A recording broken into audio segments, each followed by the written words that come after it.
नहीं, नगर निगम से मेरा कोई वैर नहीं है। मेरा तो मतलब ये गलत कार्यों के खिलाफ जो इन्होंने अवैध कब्जे करवा रखे हैं पूंजीपतियों के पैसे लेकर या कुछ और, सिर्फ गलत कार्यों के खिलाफ वैर है मेरा। ना तो मेरा नगर निगम से वैर है, ना मेरा नगर निगम के अधिकारियों से वैर है। सर, अवैध कब्जे और अवैध अतिक्रमण वो होता है जो सरकारी भूमि में स्थायी निर्माण कर ले, उसको अवैध कब्जा कर लेते हैं, आप टेम्परेरी कर लेते हैं। जैसे भी रेडी रिक्शा वाले या कुछ, वो अतिक्रमण होता है। लेकिन सरकारी भूमि पे ही अवैध कब्जा और अवैध अतिक्रमण होता है। जो बच्चों की शमशान भूमि थी वो अवैध कब्जा है, क्योंकि वहाँ दुकान बना दी थी जो कि नियमों के विपरीत है। ठीक है। रोटी बैंक की ये थी, ये अवैध अतिक्रमण था, इसको मतलब अवैध कब्जे की तैयारी थी। ठीक है। तो इस तरह राजगुरु मार्केट है जो बरामदे जनता की है, वो अवैध अतिक्रमण है। सड़कें हैं वो अवैध अतिक्रमण है। अवैध निर्माण आपके सामने आधार हॉस्पिटल के आगे जो चेंज लैंड ऑफ यूज वगैरह इन्होंने कमर्शियल यूज कर लिया। तो जनता से भी ये वो करते हैं, ये ड्रामा करते हैं। अब 5-7 दिन में जाते हैं। आप कभी भी नोट कर लेना, जब भी ये निगम से निकलेंगे उससे पहले वहाँ हलचल मच जाती है, फोन पहुंच जाता है, भाई साहब हमारे लग रहे हैं, अपना सामान अंदर रखिए। नहीं, सेक्टरों में सर, सेक्टरों में तो मैंने पहली दफा देखा है। लोगों ने क्या किया कि आप सेक्टर 15 हाउसिंग बोर्ड में जाइए, ठीक है। ठीक है, सोनी हॉस्पिटल की साइड में जाइए, ठीक है। लोगों ने 200, 300, 400 गज सड़क पे निर्माण, मतलब या तो बाउंड्री वाल लगा रखी है, ठीक है। या फिर जालियां लगा रखी है, ठीक है। उसमें पेड़ लगे, कोई सब्जी लगा रहा है, कोई क्या कर लग रहा है, जबकि वो पार्किंग की जगह या कुछ है। ठीक। नमस्कार, मैं अमित कुमार और आप देख रहे हैं Chin24 न्यूज। आज हमारे स्टूडियो में साझा मोर्चा के अध्यक्ष अनिल महिला जी मौजूद हैं। वैसे तो यह शख्सियत किसी परिचय की मोहताज नहीं, क्योंकि यह पिछले कई दिनों से सुर्खियों में बने हुए हैं। नगर निगम के बाद लगभग 29 वर्किंग डेज से ये धरने पर बैठे हैं। क्या है इनके मुद्दे, क्या कारण है, आइए इनसे बातचीत करके जानते हैं। नमस्कार महिला जी, बहुत बहुत स्वागत है आपका हमारे न्यूज चैनल Chin24 न्यूज पर। नमस्कार सर, आपका भी और सभी दर्शकों को मेरी बहुत बहुत नमस्कार। जयराम जी की। लगातार 29 दिन नगर निगम के बाहर आप बैठे रहे, धूप में, बारिश में, हुमस में, तो कैसा एक्सपीरियंस रहा आपका, हमारे दर्शकों को बताइए। एक्सपीरियंस तो कैसा होना सर, इतनी तेज गर्मी में उमस में बैठने का अनुभव तो मैंने पहली बार लिया है। बहुत कलर ही चेंज हो गया अपने स्किन का। तो इस तपस्या का क्या लगता है कि कोई फल भी मिलेगा? नहीं, फल तो मिलेगा मिलेगा, पर वो शहर के हित के लिए लगे हैं। अपना निजी एजेंडा तो कोई है ही कोई, निजी फायदा नहीं है। तो आप तो जो सरकारी भूमियों पे अवैध कब्जे वगैरह है उसके लिए लड़ने बैठे हैं, जो हटेंगे आज नहीं तो कब तक ये परीक्षा लेंगे तब तक बैठे हैं। तो चलिए सवालों का दौर शुरू करते हैं। अनिल महिला जी, आपसे मेरा पहला सवाल है कि आप नगर निगम के साथ, मतलब आपका क्या वैर है, आप नगर निगम के पीछे क्यों पड़े हैं? नहीं, नगर निगम से मेरा कोई वैर नहीं है। मेरा तो मतलब ये गलत कार्यों के खिलाफ जो इन्होंने अवैध कब्जे करवा रखे हैं पूंजीपतियों के पैसे लेकर या कुछ और, सिर्फ गलत कार्यों के खिलाफ वैर है मेरा। ना तो मेरा नगर निगम से वैर है, ना मेरा नगर निगम के अधिकारियों से वैर है। तो या ये कह सकते हैं कि नगर निगम का आपसे कहीं ना कहीं कोई वैर है? मेरा भी नहीं है। अगर वो भ्रष्टाचार में सम्मिलित जो भी अधिकारी हैं, जो भी कर्मचारी है, हाँ, उनका और मेरा वैर है, वो अलग चीज है। तो आपका इसमें पर्सनल क्या एजेंडा है, मतलब आपको क्या लालच है जो हिसार में ग्रीन बेल्ट के कब्जे खाली करवा के, क्या मतलब क्यों करवाना चाहते हैं आप ये सब खाली? ऐसा है जी, गलत कार्यों को रोकने लिए किसी न किसी को तो आगे आना ही पड़ेगा। ठीक है। ठीक है। और मैं पहली बात जानकारी, मैं आज का नहीं हूँ, मैं इस तरह ये कार्य करता रहता हूँ। पहली दफा नहीं है मेरा ये कार्य जो गलत एजेंडों के खिलाफ, मतलब गलत कार्यों के खिलाफ। मैं कांग्रेस के राज में भी मैंने जेपी जी के खिलाफ भी, कुलदीप बिश्नोई के खिलाफ भी आरटीआई लगा के कई कार्य करवाए हुए। जैसे इन्होंने फुहारा चौक पे धारा 144 तोड़ी थी। ठीक है, कार्रवाई नहीं करते लेकिन टेंशन में रहते हैं अधिकारी, क्योंकि बड़ों के लोग। लेकिन एक इसमें जो फुहारा चौक पे पार्क है, छोटू राम स्मारक स्थल में, उसमें एक बोर्ड लगा हुआ था कि यहाँ पे पोस्टर लगाना और वो क्या नाम, रैली करना वर्जित है। लेकिन मेरी आरटीआई के लगने के बाद अगले दिन वो हट गया था, क्योंकि कुलदीप बिश्नोई जी ने वहाँ रैली करी थी 2011 में। तो मैं तो पहले का लगा हुआ हूँ, ऐसी बात नहीं। तो मैंने तो यहाँ तक सुना है कि जब आप नगर निगम के आसपास भी होते हैं तो निगम के कर्मचारी आपको देख के सिरदर्द की गोलियां खाना शुरू कर देते हैं। बिल्कुल खाते होंगे सर, जो भ्रष्टाचार में सम्मिलित है वो खाते हैं, और जो ईमानदार है वो खुश भी है अंदर ही अंदर। चलो कोई तो है जो हमारे लिए भी कोई बैठा है। ठीक है, ठीक। तो आपका जो मेन मुद्दा जो अक्सर मैं सुनता आया हूँ कि अवैध कब्जे, अवैध निर्माण, अवैध अतिक्रमण, तो ये अवैध अतिक्रमण, अवैध कब्जे है क्या? सर, अवैध कब्जे और अवैध अतिक्रमण वो होता है जो सरकारी भूमि में स्थायी निर्माण कर ले, उसको अवैध कब्जा कर लेते हैं, आप टेम्परेरी कर लेते हैं, जैसे भी रेडी रिक्शा वाले या कुछ, वो अतिक्रमण होता है। लेकिन सरकारी भूमि पे ही अवैध कब्जा और अवैध अतिक्रमण होता है। और अवैध निर्माण किसे कहते हैं? अवैध निर्माण वो होता है जो मतलब सरकार की अनुमति के बिना कुछ न कुछ ऐसी जगह किया गया हो जहाँ पे निर्माण वर्जित है। जैसे आधार हॉस्पिटल के आसपास ये होया है कि चेंज लैंड ऑफ कृषि भूमि थी, उनका यूज कमर्शियल लोग कर रहे थे, तो वो अवैध निर्माण है। तो आम बोलचाल की भाषा में कुछ उदाहरण देके आप अवैध कब्जे को, अवैध अतिक्रमण को और अवैध निर्माण को एक्सप्लेन कर सकते हैं? बिल्कुल। जो बच्चों की शमशान भूमि थी ठीक वो है। अवैध कब्जा है, क्योंकि वहाँ दुकान बना दी थी जो कि नियमों के विपरीत है। ठीक है। रोटी बैंक की ये थी, ये अवैध अतिक्रमण था, जिसको मतलब अवैध कब्जे की तैयारी थी। ठीक है जी। तो इस तरह राजगुरु मार्केट है जो बरामदे जनता के है, वो अवैध अतिक्रमण है। सड़कें हैं वो अवैध अतिक्रमण है। अवैध निर्माण आपके सामने आधार हॉस्पिटल के आगे जो चेंज लैंड ऑफ यूज बगैर इन्होंने कमर्शियल यूज कर लिया था। अवैध कब्जा अगर बात कहें तो किसी सरकारी जमीन पर पक्का निर्माण कर लेना, हाँ, उसे अवैध कब्जा कहेंगे। बोलते हैं। और किसी सरकारी जमीन पर टेम्परेरी या लिमिटेड समय के लिए आना और चले जाना और उस सरकारी जमीन का इस्तेमाल करना अपने निजी स्वार्थ के लिए, उसे अवैध अतिक्रमण कहेंगे। और अवैध निर्माण जैसा कि आधार हॉस्पिटल के बाद मॉडर्न कॉलोनी में हुआ कि वहां के जो लोग थे उन्होंने पैसा देकर वो जमीन तो खरीदी, पर उस जमीन पर जो निर्माण हुआ वो अवैध निर्माण हुआ कहलाया गया। वो किस लिए कहलाया गया, इसके बारे में जरा एक बार बताइए। वो इसलिए करवाया गया क्योंकि वो अभी तक कृषि भूमि थे। उन्होंने जब भी सरकार से ऐसे परमिशन लेनी पड़ती है तो चेंज लैंड ऑफ यूज की परमिशन लेनी पड़ती है, जिसकी कुछ फीस होती है। ठीक है। फीस भरने के बाद ही वो लीगल होता है, इसलिए वो तोड़े गए हैं। तो मेरा एक और सवाल इस सवालों में से निकल के आता है कि जब ये निर्माण या अवैध अतिक्रमण या अवैध कब्जे होते हैं तो प्रशासन उस समय इनको बनते हुए क्यों नहीं रोकता? बनते हुए इसलिए नहीं रोकता क्योंकि ये नेताओं की सह पे होते हैं, जितने भी होते हैं। ठीक है। आप ये अधिकारियों की, कर्मचारियों की तो मतलब कुछ मात्रा होती है, लेकिन 100% जो नेता लोग हैं या जितने अवैध कब्जे अतिक्रमण है इन पे होता है। जैसे बच्चों की शमशान लगा लो। ठीक है। अधिकारियों का कोई रोल नहीं है, पूरा पूरा विधायक, मेयर, इनका सबका रोल है, नेताओं का। सीधी बात है। अगर अधिकारियों का होता तो इनके पास होती, वो समिति के पास अभी तक एफआईआर दर्ज हो जानी थी। अभी तक एफआईआर दर्ज नहीं हुई समिति के पदाधिकारियों के खिलाफ। तो ये नेताओं का रोल होता है जो बोली बाली जनता को गुमराह करके वो कर। जितने कॉलोनाइजर हैं सब नेताओं के हैं। ठीक है। या नेता खुद हैं या इनके जो आसपास रिश्तेदार हैं वो। तो आप सीधे तौर पर मतलब जो नेता है, बड़े बड़े नेता हैं, उनको आप अपने रेडार में ले रहे हैं? नहीं तो रडार में क्या लेना, सच्चाई है, जांच करा लो, इसमें क्या दिक्कत है। हाथ कंगन को हार से क्या, पढ़े लिखे को पारसी का।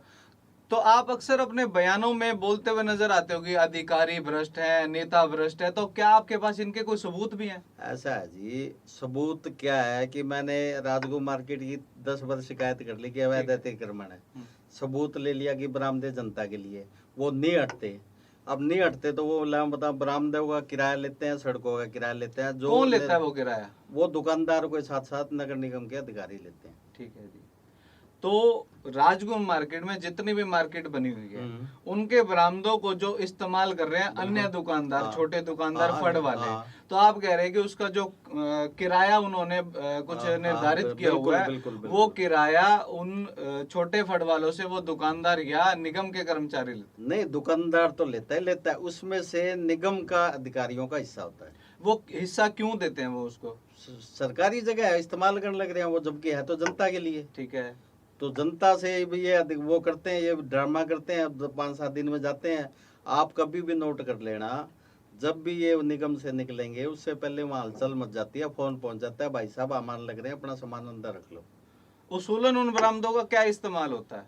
जनता के लिए, आने जाने के लिए, बारिश हुई, धूप हुई, उससे बचने के लिए। बरामदों में ये एक ईंट भी नहीं रख सकते। आ रही है तो पूरा पूरा बरामदे रोके हुए, ऊपर बरामदे छोड़ो, आगे सड़कें भी किराए पे, आराम चाट भंडार ने अंदर कपड़े लगा रखे, आगे 10 रेडिया लगा रखे, सबका किराया वसूलता है।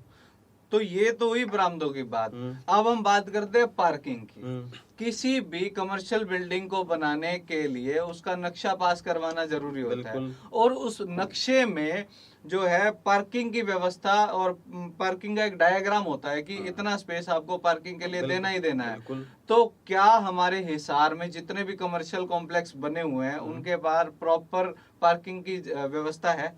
नहीं नहीं, मेरे हिसाब से तो मैंने जहाँ तक देखा है, ये जो स्टेट बैंक ऑफ इंडिया है जाट कॉलेज के सामने, ठीक है, उसके पास पार्किंग की व्यवस्था देखी है। बाकी हिसार में जो भी कमर्शियल बिल्डिंग है, चाहे होटल हो चाहे बैंक्वेट हॉल हो या कैसे भी हो, वो किसी भी पार्किंग नहीं है। अब राजकुमार के में 3-3 मंजिला वो बना रखी है इन्होंने, मल्टीपर्पज से। कटला रामलीला में बना रखी, दिखाओ उनकी पार्किंग कहाँ है।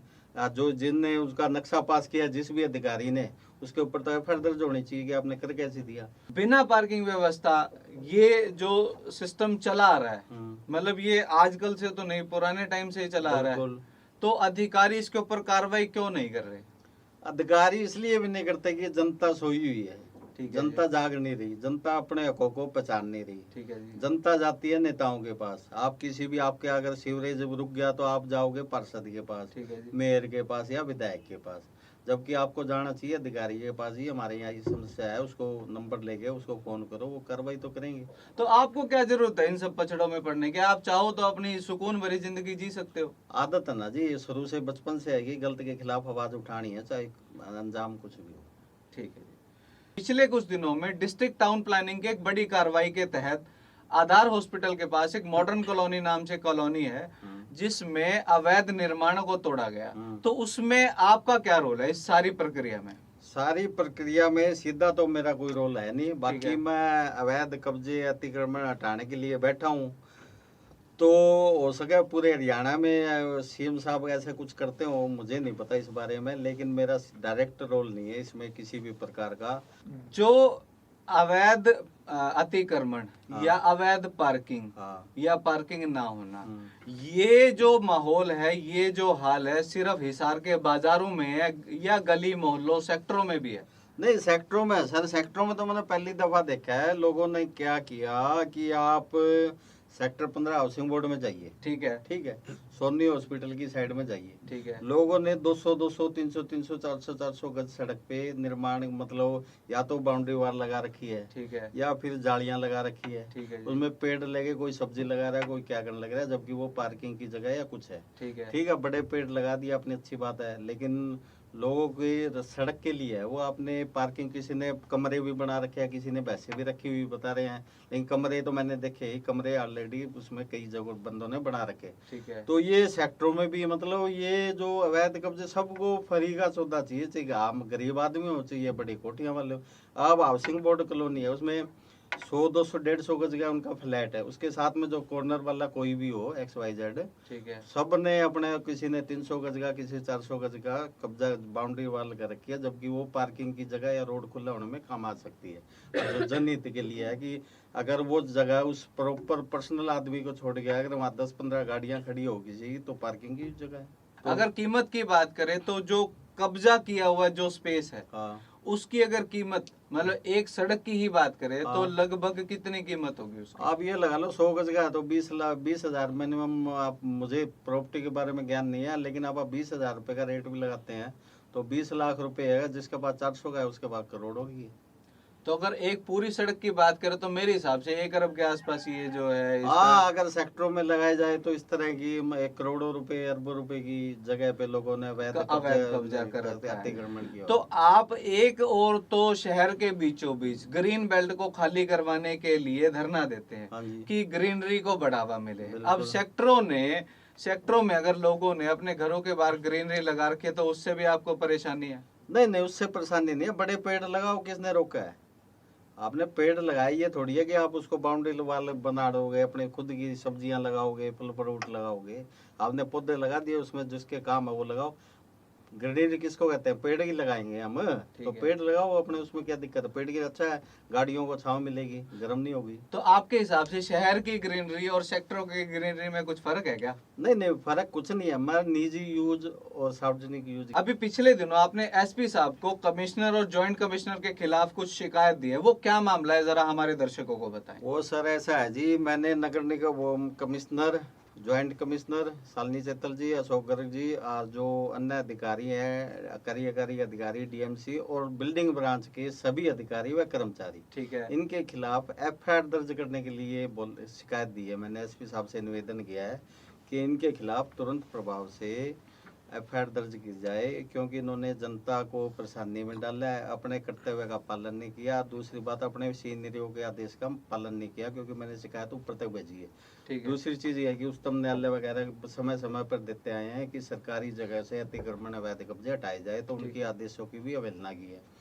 चौथी बात यह है कि मैं धूप में, कड़ी धूप में बैठा हूँ, तो इन्होंने मेरी एक किस्म से हत्या प्रयास कभी किया है, वो इसलिए किया है कि धूप में बैठना कोई सहेला काम नहीं है। ये पता नहीं भगवान ने कौन सी पावर दे पिछले दिनों आपकी कुछ तबीयत भी खराब हो गई हाँ, थी, बिल्कुल। डिहाइड्रेशन की शिकायत हो गई थी, आपको हाँ। चक्कर भी आ गए थे, ऐसा हमने देखा था।